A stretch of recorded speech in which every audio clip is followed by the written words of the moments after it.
After a drunk driver hit my 11-year-old son and me, I wrote in the family chat. We're in the hospital, alive, but shaken. Not a single reply. Hours later, they were posting selfies from my niece's birthday brunch. No one came. 3 days later, I received 48 missed calls. And one message from Dad. Answer now. We need you. I did. And I heard. The crash didn't feel real until we were already spinning. We'd been driving home from the movie theater, just my son Jonah and me. It was early afternoon, sunny, clear, and he was excitedly talking about the film, quoting something that made no sense to me. I remember glancing over and smiling. Then there was a sound like an explosion. A white truck plowed through a red light, and everything went sideways, literally. When I opened my eyes, the airbag had deployed. Jonah was crying, but conscious. I could hear the driver of the other vehicle shouting slurred nonsense. I couldn't move my left leg. A bystander called 911. The guy who hit us rar of beer. He actually tried to walk away. At the hospital, after they confirmed nothing was broken, just bruised ribs, a sprain for Jonah, and lots of cuts. I finally picked up my phone. I was shaking. I typed one message in the family chat. We're in the hospital alive, but shaken. Drunk driver hit us. Don't update later. The message went through, and then silence. At first, I thought maybe they were all asleep, even though it was barely 1 p.m. Then I remembered what day it was. My niece, my sister Rachel's daughter, was having her golden birthday brunch. 11 years old on the 11th at that overpriced rooftop place downtown. I'd been invited, but said no, not because of the brunch, because I was working in the morning and had promised Jonah a movie that afternoon. I even dropped off a gift 2 days before. So, I figured someone would check their phone. Someone would at least reply with, "Are you okay?" Or what hospital? Maybe Rachel, maybe my mom, even my dad, who usually hovered like a helicopter anytime someone sneezed. But no, 3 hours passed. Then for Jonah was asleep beside me within 4 drip for hydration, and I opened Instagram out of habit. The first photo hit like a slap. My sister, my parents, my cousins, all smiling at a long table covered in mimosas and pink balloons. My dad wearing a gold paper crown. My mom holding the birthday girl in a selfie. My brother toasting. All of them tagged in stories. All of them clearly on their phones. Every one of them had seen my message. None of them had answered. Not one came. Not one asked where we were. Not even a how's Jonah. We stayed in the hospital that night for observation. I didn't say much to the nurses or the doctor. I kept checking the chat. Still nothing. By the next morning, it was starting to feel like maybe I was dead and just no one had noticed. They finally discharged us around 1 p.m. the following day. Jonah and I took a cab home, sore and tired. I made soup, turned on cartoons, and tried to act normal. I still hadn't gotten a single call from anyone in the family. Then on the third day, my phone started vibrating nonstop. 48 missed calls, all from one person, my dad. No voicemails, just one message sent at 6:13 p.m. Answer now. We need you. I stared at it for so long. Jonah had to say something. I don't remember what I said back, but I called. I was still expecting something. Anything about the accident, some kind of concern. But instead, the first words out of my father's mouth were something else entirely. And what he said next made me black out for a few seconds. Jonah later told me I'd fainted right there on the kitchen floor. I didn't even realize I'd passed out until I opened my eyes and saw Jonah's face right above mine, pale and worried. I was lying on the kitchen floor, my phone buzzing somewhere behind me. He kept asking if I was okay, and I kept nodding like it would make the weight in my chest go away. When I was finally steady enough to sit, Jonah handed me a glass of water and sat beside me like he was guarding me from something invisible. My phone was still lit up on the table with one last text from my dad, short and sharp. "Michelle, pick up. We need you." So I did. I should have trusted my gut the moment I heard his voice. Not concerned, not confused, just impatient. He didn't ask if we were okay. Didn't ask what hospital we were in. Didn't even mention Jonah. He launched straight into it. Said they were short this month. HOA fees were overdue and their car needed new tires.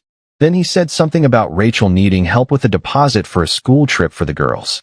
He said it like it was urgent, like the world was spinning off its axis, and I was the only one who could stop it. I said nothing. I don't think I could have formed words even if I wanted to. Then came the part that knocked the air out of me. He said, "It's not that much. You always help. Always help." He kept talking about the bills, The pressure, how Rachel was stressed and couldn't afford to disappoint her daughter, who by the way had been sipping mocktails at a rooftop party while my son was getting stitches across his eyebrow. When I didn't answer, he added, "It's not like you're struggling. You're always doing fine." I don't remember hanging up. I must have dropped the phone because the next thing I remember was Jonah calling my name, his hand on my arm, and me waking up on the floor. I didn't cry. I couldn't.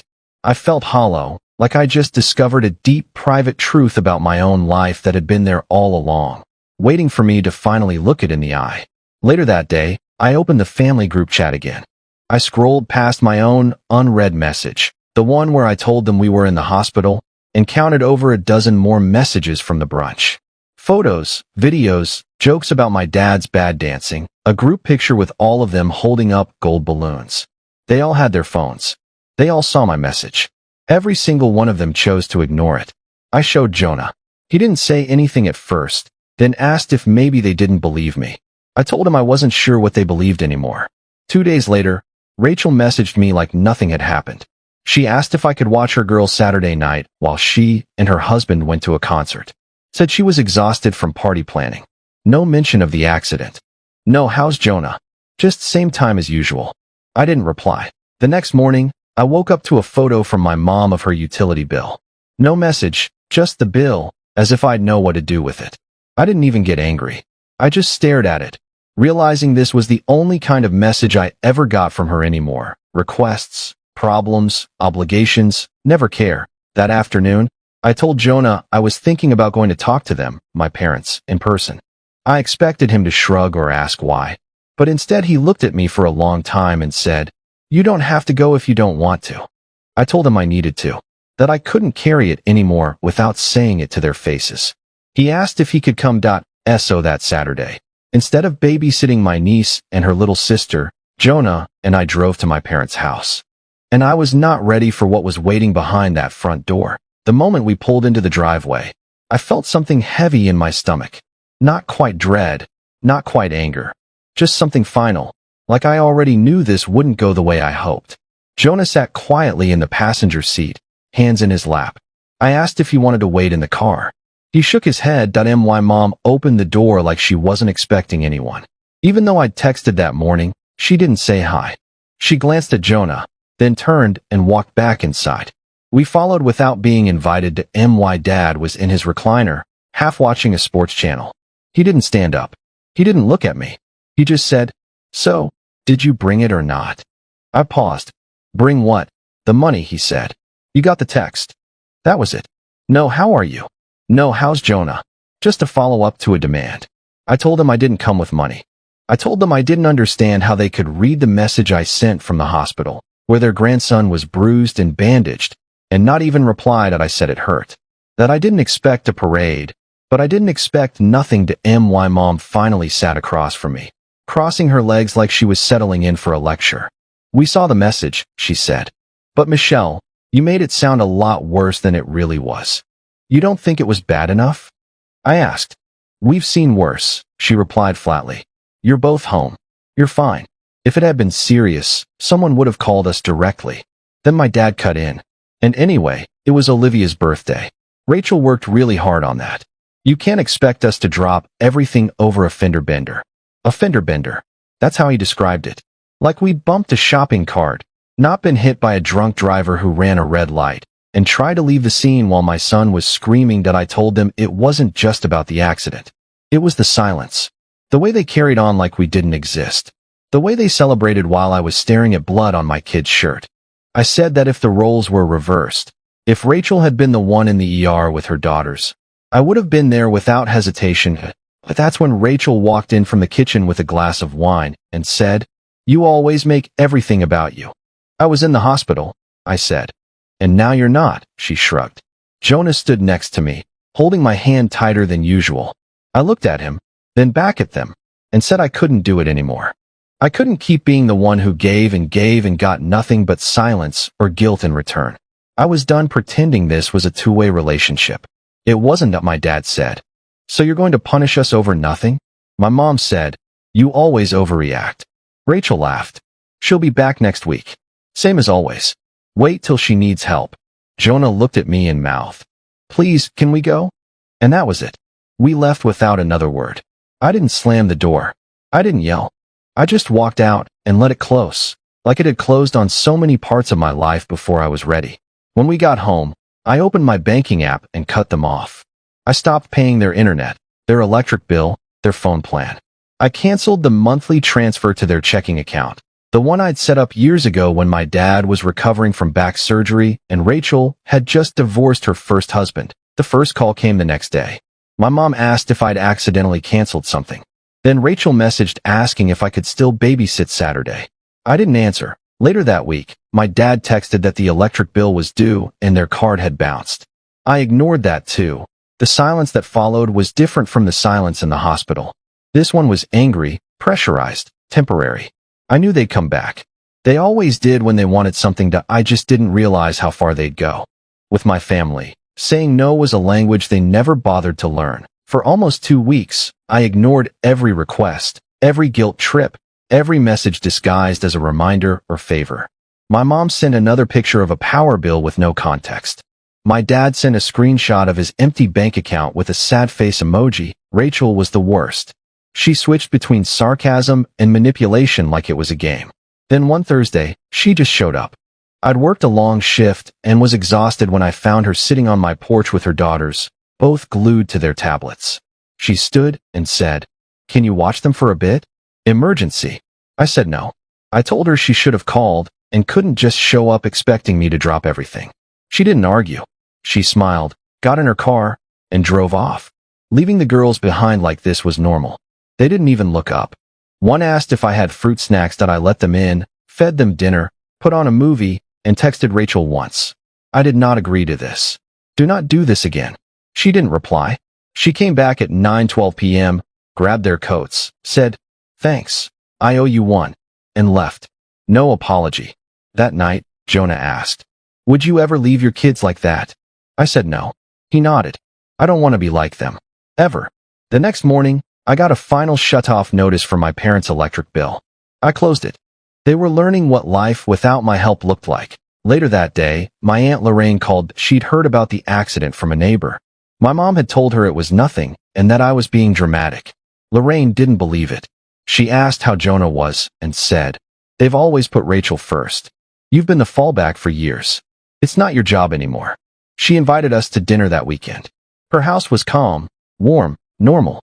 No tension, no favors, just food and conversation. On the drive home, Jonah said, "They actually like us." And for the first time in a long while, I felt seen instead of used. The quiet didn't last. By Monday, the texts started again, medicine lists, mortgage reminders, and Rachel asking if I'd stopped being weird and could watch her kids. No one asked how I was. No one mentioned the accident. I didn't respond. 5 days later, Rachel showed up angry. She said I didn't get to disappear, that I was hurting everyone. I told her calmly, "I almost lost my son." She replied, "You didn't. Stop acting like you did." She said she wanted her sister back, the one who didn't make things difficult. I looked at her and said, "You don't miss me. You miss what I did for you." She walked away. 2 days later, things got worse that I got a call at work from the property manager in my parents' neighborhood. My dad had listed me as a secondary guarantor on their HOA account without telling me. The balance was almost $1,800, and they were threatening legal action. I called my dad. No answer. Then he texted, "I didn't think you'd mind. You always cover it." That's when it finally clicked. They weren't trying to hurt me. They didn't hate me. They just didn't see me. To them, I was a wallet, a babysitter, a backup parent for Rachel's kids, someone who would always fix things. That night, I quietly removed myself from every account and responsibility they'd tied me to. Utilities, HOA, even the emergency contact at their pharmacy. The next day, my dad left a voicemail. "You're really doing this to your family." Then came the guilt. Rachel messaged, "When mom gets sick again, don't bother showing up." I didn't reply. That weekend, Jonah and I went back to Aunt Lorraine's. It was calm and kind. At one point, Jonah asked if we could spend Thanksgiving there. He said, "It's quieter. I like quiet now." That's when I realized how much all of this had affected him. As we were leaving, Lorraine handed me a note that said, "No one gets to decide your worth but you. I see you." For once, someone cared without wanting anything in return. 2 days before Thanksgiving, the family group chat lit up. Rachel asked if I was still bringing the pumpkin pie. My mom reminded me about whipped cream. No greeting. No mention of the accident or the fallout. Just expectations. I didn't answer. On Thanksgiving, Jonah and I went to Lorraine's. The meal wasn't fancy, but it was warm and real. People asked how we were. Jonah helped decorate the tree and smiled the whole night. Halfway through dinner, I saw messages from my family asking why I wasn't there and complaining about the missing pie. I turned my phone face down. On the drive home, Jonah asked if they'd ever understand. I told him maybe, but they didn't care enough to try. He said, this one was better anyway. He was right. Lorraine invited us for Christmas too. No guilt. No pressure. Just an open door. Jonah got a stocking with his name on it. Mine had a framed photo of us laughing, with a note that said, family isn't who you're born to. It's who shows up when it counts. Weeks later, Rachel sent a final message saying I'd made my choice and shouldn't expect to be included anymore. I read it calmly. Because she was right. I had made my choice. I chose Jonah. I chose peace. I didn't lose my family. I let them go. And in doing that, I found people who saw me without asking for anything in return. For the first time in my life, I was part of a family I didn't have to earn.